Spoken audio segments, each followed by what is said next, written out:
Let me tell you about one of the best packs I've ever had. I've never been a product kind of guy, which makes me even more willing to talk about this pack because they no longer make it. I ordered it in college over 15 years ago, and it's served me faithfully up until this year. It's the Kelty Redcloud 5600. Comes in at 6 pounds 1 ounce, which is kind of a whale compared to most ultralight packs these days. But it is a 90-liter pack, and it makes no compromises in its solid as a tank construction. 15 years of long hikes and not a single problem on any of the zippers or pockets. And it's kind of a shame that I had to throw it away because it was basically as good as new, except for one problem. The sewing on the hip belt finally gave out. I thought about sewing it back on, but I guess 15 years was more than enough value. I was going to make this video about the pack, but really what's there to tell? It served me really well, nothing broke for 15 years, and it put in well over 600 miles and who knows how many nights. It has enough room for plenty of gear, and the longest trip without resupply I did with it was 11 days and 60 miles. Still, let me show you what it went through. This video ended up being more of a highlight reel of the last 15 years of hiking for me rather than necessarily being about the pack, but let me show you what it went through. Enjoy. The first trip was a hike with my brother to Heart Lake in Yellowstone in 2007. 2 days, 7 miles in, 7 miles out. We were greenhorns and used sterno cans to boil water, which took forever. We also ran out of food on our way back. I remember having another 4 miles to go and sharing my last few peanuts and M&Ms in my trail mix with my brother. We did make it out okay though. We did the same trip next year and came across someone's camp where their tent was completely torn open by a bear. It was really scary. We found the owner a little bit later wandering around in a field nearby, just absolutely covered in horse flies. And they kind of looked like they were in shock. They were just kind of staring out into space and wandering back and forth. We talked to them and told them we would visit the ranger outpost nearby on our way out, and we did run into the ranger there, and that was the last we heard of it. The next big trip was over 3 days in 2008. It was only 10 miles total, but me and 2 college buddies hiked into a place called Hidden Lake in the Uintas. My buddy challenged me to use my saw to cut through a really thick dead tree, and I ended up spending hours on it and gave up. I returned a few years later just to finish the task and then made a knife and handle out of the wood and gave it to my buddy as a birthday present. Never give up. I did more day hikes with this pack than I can count, but this is one that I did to Francis Peak in the dead of winter in 2009. And it would have been nice to have snowshoes. This is still at a point where I didn't have a lot of money to spend on things. I had the best tasting banana in the world at the top. Complete endorphin dump. This was a hike I did with a college roommate to Granddaddy Basin in 2010. The entire loop was 22 miles, but that was due to some unique circumstances. It was early spring and the road had washed out. It was a really heavy snow year, and so a lot of snow melt going through, washed out the road. The Forest Service closed the road at the bottom of the hill, creating an extra 6 miles of hiking for us just to get to the original trailhead. And at least there was a hidden benefit. We were there 3 days and didn't see a single other person the whole time. I had river running shoes with holes in the sole, and my feet were soaked the whole time from all the snow drifts. We experienced some crazy thunderstorms and made one of the largest campfires I've ever had.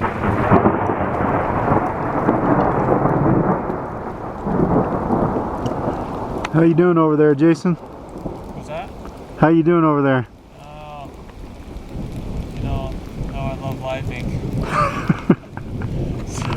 Not only that, but we're stuck between 2 lakes at 10,500 feet.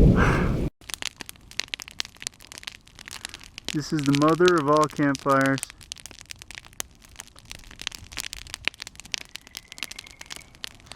Jason, why don't you go stand over there for reference? Now, granted, this is burned down quite a bit. That's probably as good as close I'm gonna get, because it's gonna burn my beard off, I think. This is another hike I did to Granddaddy Basin in 2011, 14-mile round trip. I planned for 4 days, just me and my dog. This trip resulted in probably the most dangerous decision I've made in the outdoors. I was trying to find a lake called Marcel Lake. It's the deepest lake in the Granddaddy Basin. There's no trail to go there, and I was using a compass for bearing. I ended up over 400 feet in elevation above the lake, looking down on it from a little outcropping, and had to make my way down a very steep slope to get to it.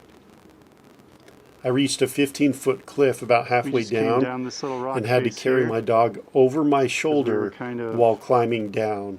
Trapped, getting to our destination. Not really trapped, but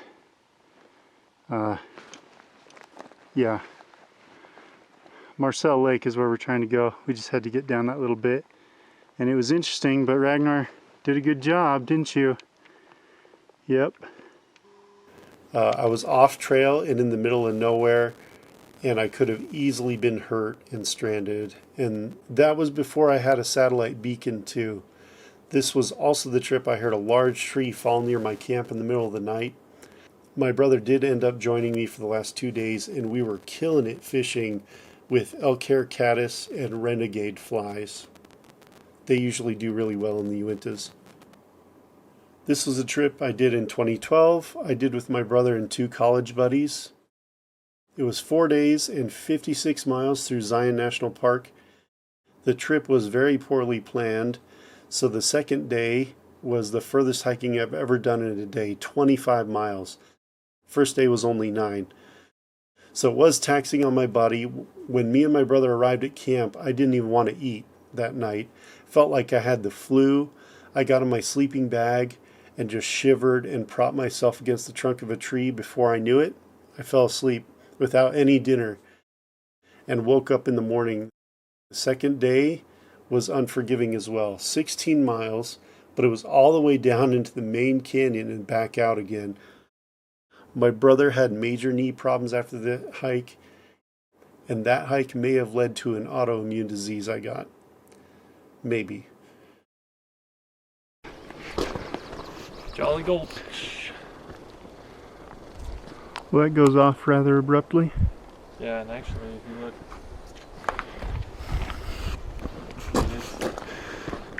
Straight on down, dude. yeah, straight.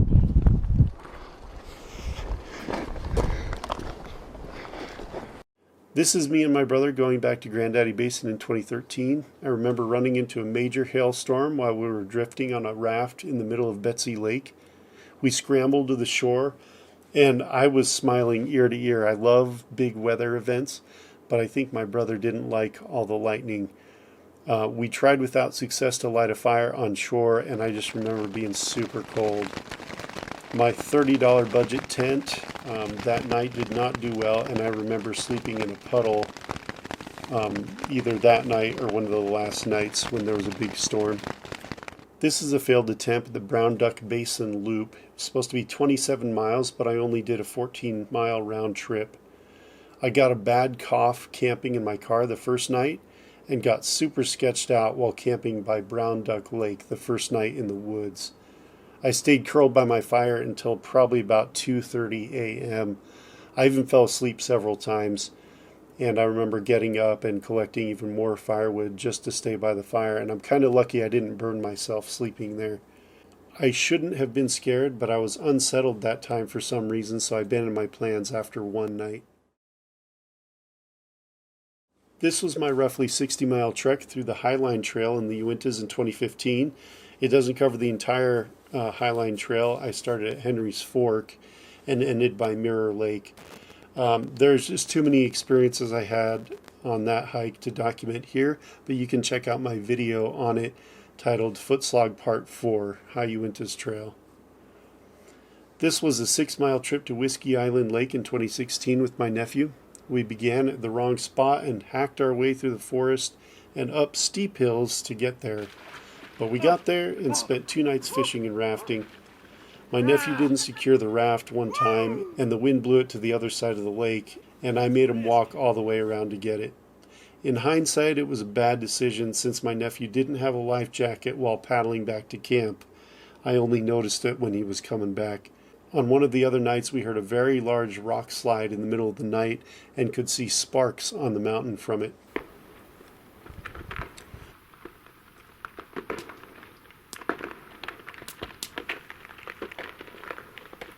Oh, I saw sparks from that one. This was a February trip with my brother on Yellow Pine Trail in the Uintas in 2017. It was only 5 miles of hiking, but that was plenty for the time of year.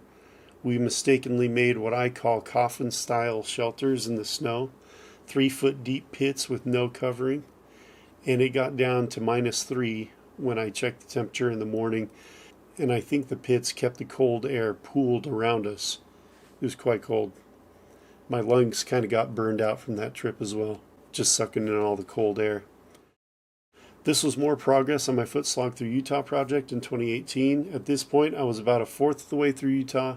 I was above Salt Lake City and an epic thunderstorm hit. The rain was just beaten and whipped into a fine mist since the wind was so strong that swirled around and underneath the tarp and everything got soaked. Funny enough, I got very dehydrated the next day due to not being prepared. If I hadn't filled part of a bottle in the thunderstorm for my tarp, I would have been in an even worse situation. This was an overnight camp in the Stansbury Mountains in 2019. At this point, I had a hot tent and a wood stove, so I cooked my first wilderness steak and potatoes, and it was amazing. But sawing all the juniper wood did give me some pretty major allergies, even combined with all that smoke, too, from the fire. This is continuing the foot slog in 2020 near Provo Canyon. This particular trip of 3 days and 20 miles was a bust. I had to bail after the third day due to too much snow, and I ended up bushwhacking through a steep canyon off trail to get back to civilization. The problem was I didn't think about preparing my dog for bright snow in the middle of the day, and she didn't have any protection over her eyes, and I thought she would go snowblind, so we had to abandon that plan. You can see me wearing the Redcloud on my Foot Slog hike in 2021, 2022, and 2023. It made it through all those trips and 400 miles into my journey through Utah. So it really has been an epic pack, and even though they don't make this particular pack anymore, I know they make pretty much its equivalent. It's probably a little bit lighter, but Kelty still makes backpacks that are roughly 90-liter bags. They also make some that are larger, some that are smaller. But honestly, after having this bag, it's definitely made me brand loyal to Kelty. I don't know 100% whether I'll get another Kelty bag after this, but it's hard not to want to when it's maybe going to last me another 15 years. Anyway, this is another video that will get about 50 views, but I really enjoy making these, and they reach my most hardcore of subscribers. So thanks for all your support. Sincerely, it's just kind of nice thinking that you guys still, for some reason, continue to watch my videos. It's kind of cool. But I enjoy making them. And I'm looking forward to the adventures with the next pack. This is Derek reminding you, you're working too hard. See you next time.